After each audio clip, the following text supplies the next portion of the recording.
All right, welcome everyone. Welcome to Steelman, where I discuss critical thinking and debate. Today it's going to be something a bit different. I decided to pick a topic and debate it myself against me against myself, right? So yeah, I guess I just want to be able to practice more because that's something that I've had the occasion to do. Really, I love a debate, but formally, it's not something that I've ever done. So I decided, well, why not do it against myself? I get a bit of practice and see where I can go with that. Because I have a lot of things that I could debate about and like take a stance and make a video for each side. So yeah, I'll try to do that. So the topic of today is is we should debate everything, right? Should we debate everything? So for this one, I'll make a proposition saying that yeah, we should not debate everything. Okay, so it's gonna be against for this one, and then I'll be doing another one, and yeah, okay. So in most debates, there's usually multiple sides, right? And debate is a way to, hash out some differences and all. But sometimes there are consequences to that, and this is what I'll be talking about today. So, the first argument why we should not debate everything is it's unproductive, about unproductiveness. Okay, so we live in a time where there's a lot of quote about productivity, such as time is money, the early bird catches the worm. Yeah, these are the two. So there are multiple reasons for this. Capitalism is one, definitely. Technology, globalization, social expectation, and in a way like they're all intertwined. Therefore, we need to prioritize our time with meaningful tasks, whether we want it or not. We cannot do everything. So let's take, for example, a family of three kids. Uh, so they are not gonna spend like every single bit of their time arguing about all issue, you know, especially issue that like are outside of their control, issue in the world and all, right? Because they have kids to raise, and they also need to feed them. So it would be completely ridiculous for them to ask them to engage in it in every single debate. No, well, no, they don't have the time for that. So if they want to do so for some reason, then so be it. Like obviously that's their choice, but like it's not something that like should be required of everyone, right? It's not an obligation. Like that's the point, right? Second argument. Second argument. So where exactly do we draw the line? Okay. So debating has definitely a lot of benefit. And even right now, like now we're debating, should we debate everything, which is a bit circular, but there's a lot of benefit to that. Yeah. Okay. But how do we know when we have crossed the line?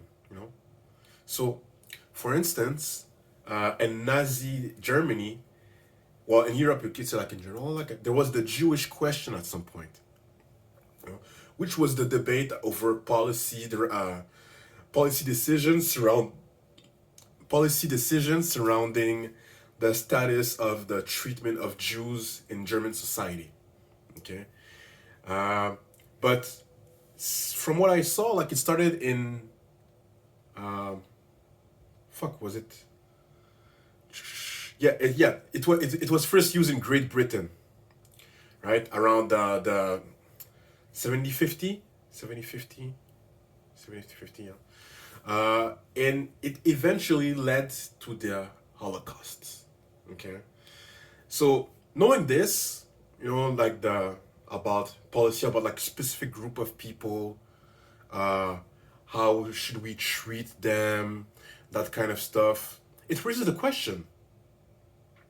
It raised the question like, should we debate everything? Could this have been prevented if there was, for instance, no debate, no discussion about all of this? Could this have been prevented if there was a bit of censorship and awareness about the potential danger of it? So for that, we'll obviously never know. But even today, and like it's something that happened recently, even today, Jews, they still fear this from happening again. And the latest statement of Kanye West on various podcasts made an allusion to that. You know, oh yeah, Jews have all the powers and that kind of stuff, right? And yeah, it's something that they fear because from what I read, it's a bit like that it started. You know, the Jews love money, that kind of stuff. So yeah, like it kind of went too far.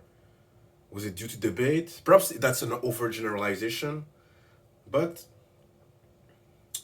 yeah, can sometime debate cross the line? I think yes. Argument 3. Divisiveness. Okay, so by its nature, debate have multiple sides, and as human, we have that tribalistic nature.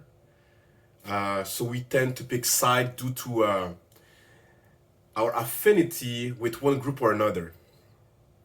And politicians, if you take it by them for example, they are well aware of that, you know, and they will use like a bunch of tactics, and sometimes like oh yeah, they will excuse themselves. Oh yeah, like I didn't mean that. I'm sorry, you know. But I mean, yeah, I think that like when you're a politician, you have a lot of people with you that can help you with communication, and like these type of errors should not happen necessarily. But if I go to the point, politicians are well aware of those, well, of that, you know, and they use it quite often to gain some vote, you know, from a particular group. And a good recent example of that was the current president of the United States, Joe Biden, and just in the last election, right? Joe Biden he told black people that if they do not vote for them, if they not vote Democrat, they are not black.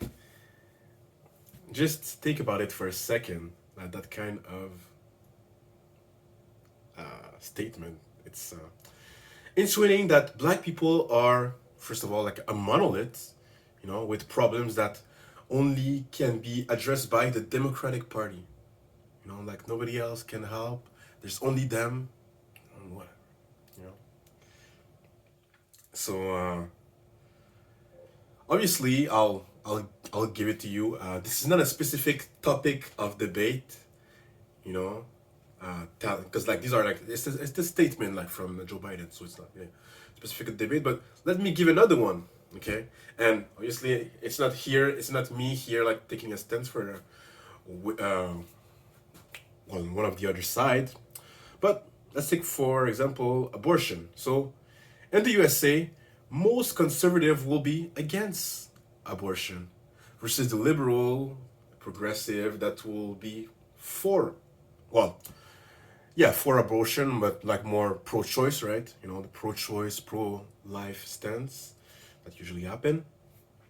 And like I said, obviously the goal is not to debate abortion today, but the USA it's one place where people identify highly to like a specific group, and it's something perhaps I'm wrong about that, but like from what I saw, they will highly identify with, oh, I am a progressive, I am a conservative, I'm a liberal, you know, like I identify as a liberal, you know, that whole kind of stuff, like political affiliation. And you can see like in other sphere, you know, like they don't just identify like politically, but they can identify like to other things as well. And obviously it's a normal thing, but like it's so put in front nowadays. And it's in both the left and the right. You could say the center as well, right? So yeah, like these are all you can say like these are all different beliefs that are associated with groups, and often like it's so much so that people do not take issue like particular issue and take about them by themselves, but always associate it with a group. And that's why you if you're part of a group, let's say I'm gonna take for instance abortion, people from the abortion, people who will be pro life, if they're conservative, and the somebody from the group says, okay, well, I would be for abortion in some cases. Well, obviously, automatically the person will be ostracized by the group, shunned by the group, telling that, oh no, you're not a real you're not a real conservative. You're not a real that kind of stuff, right? And you could take you can flip it. You would probably see like the opposite thing, and well, the same came but on the opposite side, stating that, oh, but if you're a pro-choice, uh, you should know you should not align with some belief of the from the other side, you know. Um, or for instance, like if you're pro-choice, like and you believe that, oh, an abortion is the killing of a human life, for instance, you would be ostracized, shunned, you know. So these were my three arguments. Was it convincing to you? Like, do you believe that we should not debate everything? Is this convincing? Do you think that there's a stronger argument? If so, well, you can try to stillman it in the comment section. Like and subscribe if you want more, and I'll see you next time. Ciao.